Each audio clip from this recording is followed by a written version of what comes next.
Welcome back to On The Spot, the podcast where guests get interviewed on the spot.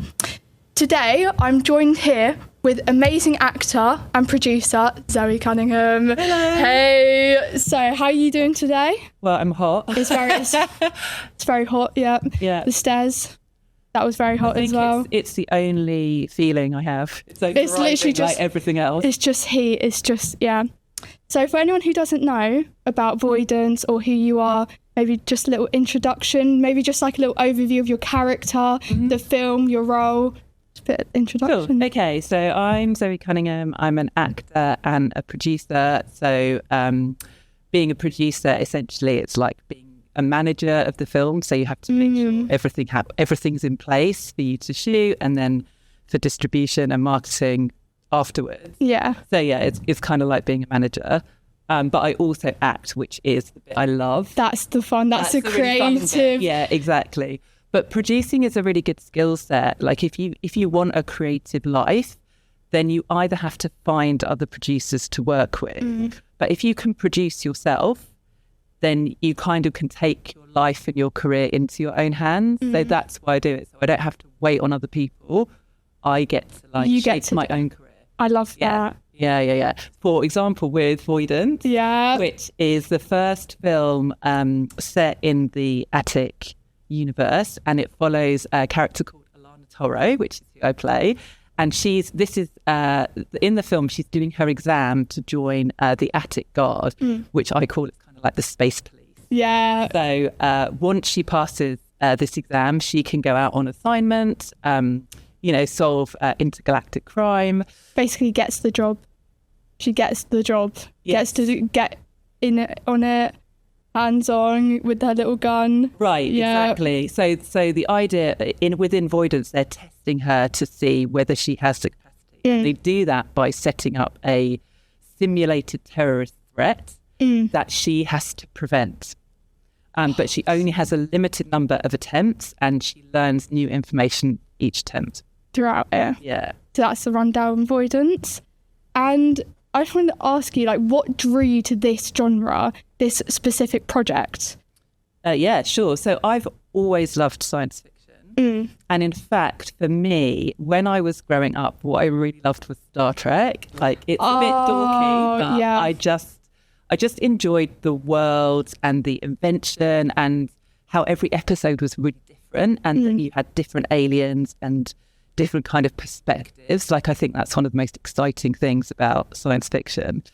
So when I started acting, people would say, well, what do you really, what would be your dream as an actor? And I'm like, oh, well, I would love it if there were a new series of Star Trek and I was like the new captain. So this is my attempt at that, recreating that. So it's totally different. It's a slightly darker universe than Star Trek, if I'm honest. But the idea is that Alana is at the start of her journey, and then she will grow and develop through future films. Personally, not being biased, but I think you executed that incredibly. I'm not even being biased. It was genuinely incredible. That is so cool. It was the writing as well. It was really good. I can tell it was really thought out, and the ending as well. No spoilers. We're not spoiling, but I loved it. There's more to it. Yeah, right, exactly. You've ended it. Yeah, it's not just that and it's over and done with. Gave it a little taste at the end. So without any spoilers, so how would you describe Alana in 3 words? Okay, she is committed. Yeah. Probably to a fault. She is smart. And she is, what's a good word for this? She's super awkward around people. So and she's kind of a bit clumsy as well, I think. There's a few moments where it's not her natural environment that she's in. So I'll go for clumsy. I love that though, because at the end of the day, even though it's sci-fi, it was still human. Everyone's going to make mistakes. It's not like she's going to get it all over and done with in the first simulation. So that's what I also really liked. Yeah, and it's not fun to watch, is it? It's not fun to watch. Someone who's perfect. Exactly. It's not relatable. You need it to be relatable. So I also want to show the audience a little insight of behind the scenes. So I just wanted, what was the atmosphere like on set? What was the vibes? Okay, so shooting films is really, really fun, as long as you get a good team. Yeah. So I'm really lucky that I've never worked on a film with, and one person who is struggling on a set can bring down like the whole set. Everyone. But I've been really lucky that I've only worked on sets where everyone's super supportive, because you work really hard, you work really long days. And it's very stressful. Like, everything's always behind, everything's always not going to plan. You always have to problem solve and invent new things. But everyone really pulls together, so you get really close and you get this real sense of camaraderie. But at the same time, as an actor in particular, there's a lot of waiting around. So you kind of have this intense, like, there's a few big scenes for Alana, maybe where she's struggling, but you have to kind of be ready to go straight into that, do that for like a few hours, and then kind of go back to waiting again until you get called in again. So it's intense, but also sometimes like the waiting is frustrating too. So like the schedule, is it like a specific 9 to 5, or is it like you'll be shooting really late at night and then like have to wake up early in the morning? Is it like one of them? Yeah, ones? It's very much so. So the schedule is usually, we were shooting 10-hour days, but that's 10-hour days, and then you have to have a 1-hour lunch break. So that's actually 11 hours. And if you're an actor, you have to come in for hair and makeup before you can start shooting. So it's actually 12 hours. So you start at 8 and you finish at 8, and then you do that 6 days a week. So you have to get up early to be on time, and then you get home late, where you have to like, deal with all the other stuff you might have going on, like emails or other projects or, whatever it is, then go to bed and get up again. And actually some of the crew, like particularly the key roles, like the director, the first AD, they're often up late. Like when you finish shooting at 8, they're like preparing the next day. So they'll often be up till like 12, 1, but then they have to get up and start at 8 again the next day. It's intense. Is there like, I don't want you to like have to pick and choose favourites, but other than your character, is there maybe another character that you really like and was like, they're a bit cool, I want to play them as well? Well, I have 2 characters, and actually one of them, the reason I think the character is so cool is because I know I couldn't play it. Yeah. So with one of the terrorists is played by Anna Fraser. Oh, yeah. And Anna's like really cool for loads of reasons, but one is, when I was growing up, I was always considered like really tall. And so whenever I meet like a woman who's taller than me, I'm like, oh, wow, you're taller than me. So Anna's 6 foot. Oh. And she's built a career for herself as a kind of monster actor. So she does a lot of immersive work where she plays these, truly terrifying characters, whether it's like a werewolf or a vampire.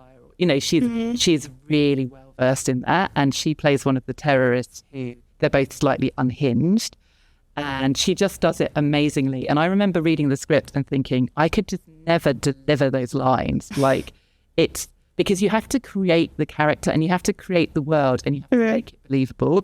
Whereas, as you said, Alana's quite relatable, so I can kind of imagine being Alana, but I can't imagine being the character that Anna plays. But there is also another super cool character who is the manager of the bar, and I won't say too much about her because she actually doesn't come in till really late in the film.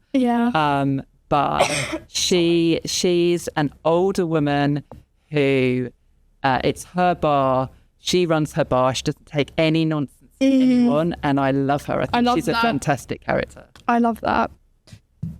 So out of those 2, do you maybe have a favourite, or is it you can't decide? Go on, I'll go with Yima, the bar manager. The bar manager. I did love her. So, because this is on the spot, we're gonna test you here a little bit now. So this game's called Rank It or Regret It. So I'm gonna give you, I'll say 3 words under a category, and you're gonna have to. So for example, if I would say money, fame, happiness, you'll rank them what's important to the least, or like or depending on what it is. The first one is in making a film. These questions are hard, so get ready. So we've got acting, directing, and cinematography. The important to the film. Yeah. All right. To this Voidance in particular. Yeah. Okay. So, well, the most important is directing. And the reason that directing is the most important, so directing, acting, cinematography, because cinematography is obviously important, and is like the look, gives you the look and feel of the film. But unless you have good direction and good acting, then it doesn't matter how good the cinematography is, right? So both acting and directing are more important, but directing is more important than acting, because a good director can make a bad actor good. But a bad director can also make a good actor bad, because there's a whole process. You think in a play, you go on stage, you have your lines, you do your role, you've got a lot of control over what the audience sees.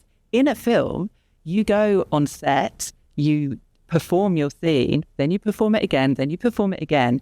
And then that scene is cut into little chunks and it's mixed in with loads of other little chunks. So if I give a really good dramatic pause and then they cut that out in the edit, then it doesn't matter how good my sensitivity was as an actor, because you won't see it, because they can kind of butcher your performance in the edit.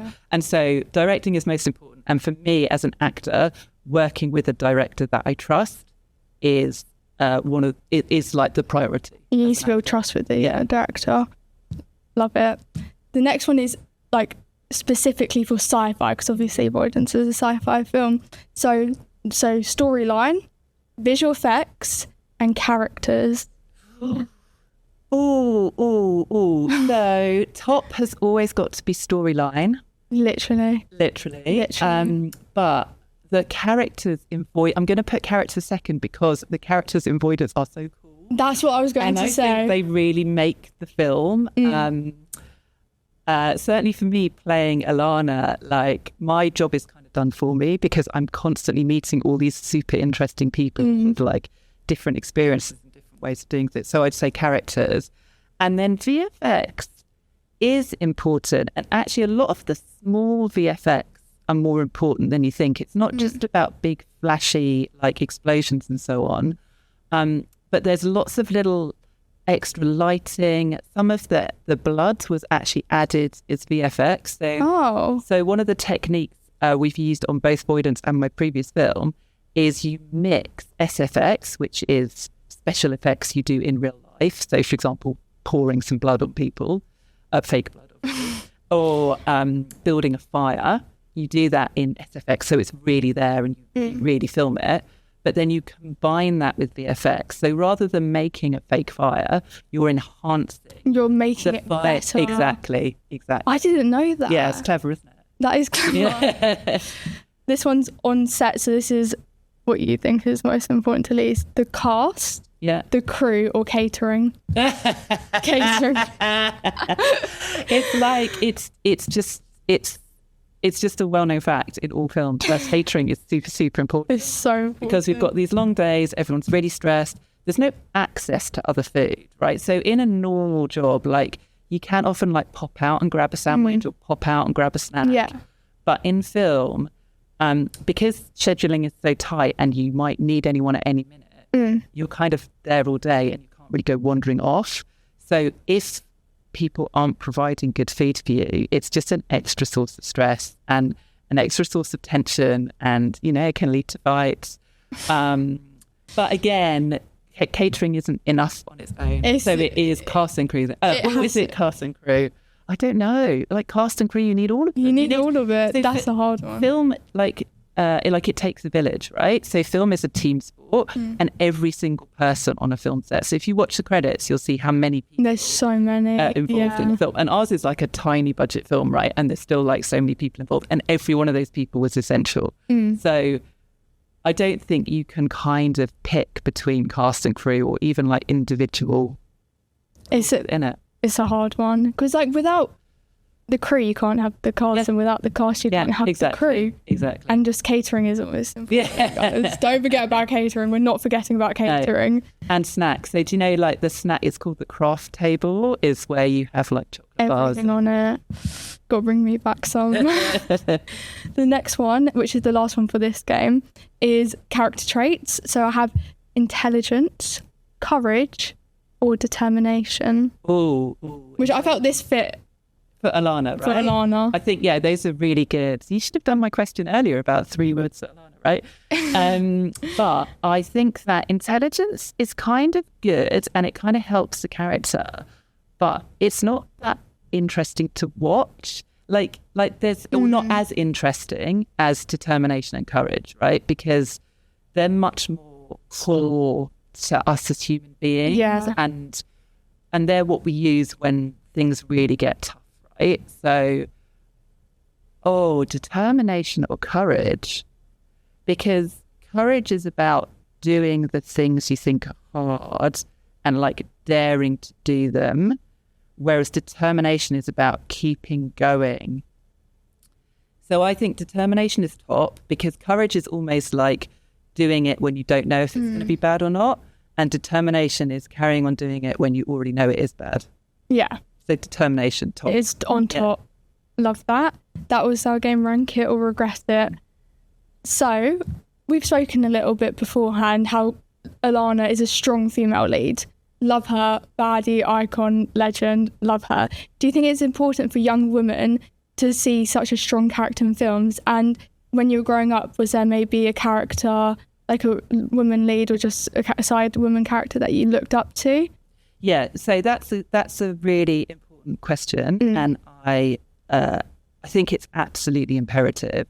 So something that I think we've really seen, so I have another job in engineering, and that's another area where there are fewer women, right? Yeah. And the problem is, as human beings, we find it hard to imagine things we can't see. And obviously some of us can, otherwise you'd never have like the first female engineers, or, the first people to do things, right? But it's much easier if you see someone else doing it. And if you look at TV from the 90s or even earlier, like women were in quite restricted roles, or if there was a woman who was kind of like allowed an exciting role, because obviously there were films like Aliens, but they had to do it as the only woman, and they had to do it against a backdrop of sexism. It was like, that was the rules. It was like, oh, well, you're okay, but women, you can do this, but women in general can't do this. So I think that Alana is important, and I think all of the other female characters in Voidance are important. Yes. That it's not just a film about Alana, and it's not a film where Alana is like a superwoman who can do everything despite everyone else being men. This is set in a non-Earth universe. Like it's a totally different outer space universe to ours. So another benefit of science fiction is you don't have to write in directly the issues that we have on Earth, right? So in the Attic universe, there is no sexism, because I love that. Because we don't I don't know, so many people, they write things and they just stick with, even science fiction and fantasy, they're like, obviously we just have to use what we have nowadays with some spaceships. And I'm like, but you don't. Like, why? I'm tired of sexism. Like it's non-stop and never ending, right? Exactly. Let's just have an hour and a half in a universe where it's not there. Exactly. Preach. I love that. I love how well spoken you are as well. You say exactly how it is. Anything I know, you're welcome to. So is there any like female characters that you liked when you were growing up, maybe that you like look up to, even just someone in real life? Yeah, so a female character that I think really fits this what I was saying before about the kind of trope of like there's one woman, is Princess Leia in Star Wars. So Princess Leia, a lot of people remember her for being attractive. A lot of people remember the bikini scene, where she's been captured, which Carrie Fisher hated as an actor. She really didn't want to do that scene. She didn't want to wear that outfit, and the directors were insistent, right? So I think that's interesting that she had so little power on set. But if you actually look at the character of Princess Leia, she is strong. She is her own person.